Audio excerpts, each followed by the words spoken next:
Break के बाद रुक करेंगे महाराष्ट्र बुलेटिन की ओर, जिसमें बात होगी अकोट की, जहां मुंडगांव स्वास्थ्य केंद्र में सफाई कर्मी चलाता है एम्बुलेंस। नारी शक्ति का गुस्सा, स्वास्थ्य विभाग पर सीधी कार्यवाही की मांग की गई। साथ ही बात होगी पालघर की, जहां फसई फाटा मनिचा पाड़ा में छठ पूजा हर्ष और उल्लास के साथ मनाई गई, जहां महिलाओं ने डूबते और उगते सूर्य को अर्घ्य अर्पित कर परिवार की सुख समृद्धि की कामना की। ऐसी तमाम खबरों पर विस्तार से होगी चर्चा। खबर अकोला से है, जहां कलेक्टर वर्षा मीना ने जिले में मादक पदार्थों की बिक्री और परिवहन रोकने के लिए सभी संबंधित एजेंसियों को सतर्क रहने और निरीक्षण की संख्या बढ़ाने के निर्देश दिए हैं। कलेक्टर कार्यालय में जिला नशा निवारण समन्वय समिति की बैठक में उन्होंने कहा कि वाहनों और पार्सलों और नाक निरीक्षण के साथ डॉग यूनिट द्वारा रेलवे ट्रेनों का भी निरंतर निरीक्षण किया जाए और कोटपा अधिनियम को प्रभावी ढंग से लागू किया जाए। उन्होंने भविष्य की पीढ़ी को व्यसनों से मुक्त रखने के लिए उचित जानकारी का प्रसार और प्रासंगिक नियमों अधिनियमों का कड़ाई से पालन सुनिश्चित करने पर भी जोर दिया और सभी एजेंसियों को इस संबंध में लगातार प्रयास जारी रखने के निर्देश दिए। अकोला से सी न्यूज संवाददाता धनराज की रिपोर्ट।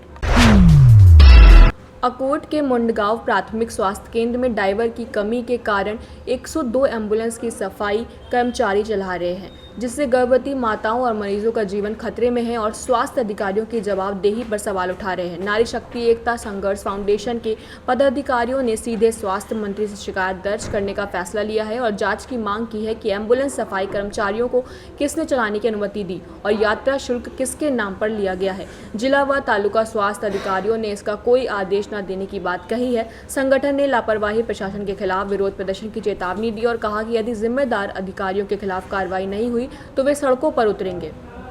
अकोट से सी न्यूज संवाददाता धनराज की रिपोर्ट। अकोला जिले के बालापुर तालुका के खीरपुरी बूबेद का शेत शिवार में पुराना ट्रांसफार्मर खराब स्थिति में है, जिसमें ऊपरी और निचले बॉक्स फ्यूज और केबल खुले हुए हैं। सोयाबीन की कटाई के बाद किसान रबी सीजन की फसल में पानी दे रहे हैं, जिससे किसी भी समय हादसा होने का खतरा है। बार बार फ्यूज उड़ने की स्थिति में डीओ गिराकर बदलाव करना पड़ता है। विद्युत वितरण अमले को लगातार शिकायतें देने के बावजूद कोई कार्रवाई नहीं हो रही। किसान मांग रहे हैं कि कार्यपालन अम्बेता बालापुर तुरंत सभी बॉक्स फ्यूज और केबल बदलकर इसे गंभीर स्थिति को दूर करे। मी आशिष दांदळे, बेंडगा शेत शिवारा वरील ट्रान्सफॉर्मरवरील एक शेतकरी। या ट्रान्सफॉर्मर सर्वात जुना ट्रान्सफॉर्मर असून याच्यावर अत्यंत भयानक परिस्थिती निर्माण झालेली आहे। केबल किंवा कोणताही फ्यूज टाकता वेळेस डिवो पाडावा लागते आणि तेव्हाच त्याच्यामध्ये फ्यूज टाकता येतो। तोपर्यंत रात्री बेरात्री जर अशी घटना झाल्यास याच्यामध्ये कोणत्याही शेतकऱ्याची जीवितहानी होऊ शकते। सध्या गहू हरभरा या पिकाचा सीझन आहे, पाणी दिल्याशिवाय गत्यंतर नाही। तरी याकडे अभियंता कार्यकारी अभियंता यांनी लक्ष देऊन निश्चितच याचं हे पेटी वगैरे हे जे केबल आहे ते बदलून शेतकऱ्यांचं हे संकट दूर करावं। बालापुर से सी न्यूज संवाददाता धनराज सबकाल की रिपोर्ट। खामगांव के महबूब नगर परिसर में नागरिकों को मूलभूत सुविधाओं का अभाव है। सांडपानी का बहाव नियंत्रण नहीं, कचरे के ढेर, पानी की कमी और अधूरी जलापूर्ति योजनाओं जैसी समस्याओं के बावजूद नगरपालिका टैक्स वसूली कर रहे हैं। राष्ट्रीय ओबीसी महासंघ के जिलाध्यक्ष गणेश चौकसे ने 17 अक्टूबर को मुख्य अधिकारी को ज्ञापन सौंपकर इन समस्याओं के तत्काल समाधान की मांग की है। उन्होंने चेतावनी दी है कि 15 दिनों में सुधार न होने पर अनशन, कचरा फेंकने और नगर पालिका के ताले बंद करने जैसे आंदोलन किए जाएंगे। ज्ञापन की प्रत मुख्यमंत्री, उप मुख्यमंत्री, महसूल मंत्री, पालक मंत्री, जिलाधिकारी, पुलिस प्रमुख और अन्य अधिकारियों को भी भेजी गई है। मैं शेख हसन रोड महबूब नगर में रहता हूँ।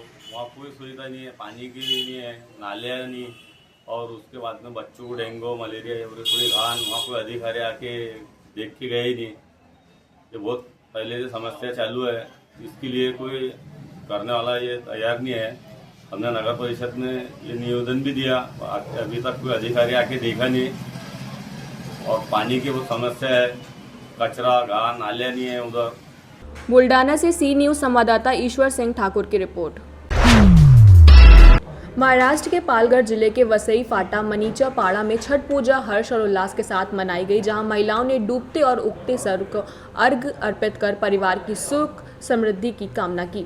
पूजा स्थल दीपों और रंग बिरंगी सजावटों से सजाए गए थे और उत्तर भारतीय समुदाय के साथ स्थानीय लोगों ने भी उत्साहपूर्वक हिस्सा लिया, जिससे मनीचा पाड़ा में गंगा जमुनी तहसीब की सुंदर झलक दिखाई दी। पालघर से सी न्यूज़ संवाददाता इस्माइल खान की रिपोर्ट। छत्रपति संभाजी नगर में जिलाधिकारी दिलीप स्वामी ने अधिकारियों को निर्देश दिए हैं कि मतदाता सूचियों से जुड़ी नागरिक शिकायतों और आपत्तियों का तुरंत निपटारा किया जाए। स्थानीय स्वराज और संस्थाओं के चुनावों के लिए 1 जुलाई 2025 को जारी अंतिम मतदाता सूची में दोबारा नामों की शिकायतें सामने आई हैं। समीक्षा बैठक में जिलाधिकारी ने प्रत्येक बुधवार सूची सावधानीपूर्वक जाँच कराने और शिकायतों का समाधान करने के लिए निर्देश दिए हैं। दोबारा नामों के मामले में प्राथमिक जाँच कर यह सुनिश्चित किया जाए कि एक ही व्यक्ति का नाम 2 बार ना हो।